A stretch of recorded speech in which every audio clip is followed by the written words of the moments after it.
ఇప్పుడు మీరు చూస్తున్న ఈ టెంపుల్ సముద్రం ఒడ్డునే ఉంటుంది. 2004లో వచ్చిన సునామీని సైతం తట్టుకొని నిలబడ్డ ఏకైక టెంపుల్ ఇది. మూడు వైపులా సముద్రంతో ఎంతో అందంగా కనిపించే మహాశివాలయం ఇది.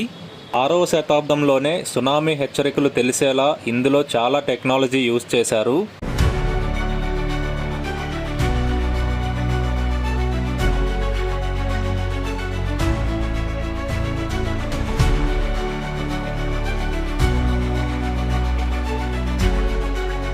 ఈ టెంపుల్ ఎక్కడ ఉంది, ఎలా చేరుకోవాలి, దీనికి సంబంధించిన వివరాలన్నీ లాంగ్ వీడియో చేసి మన ఛానల్లో అప్లోడ్ చేశాను.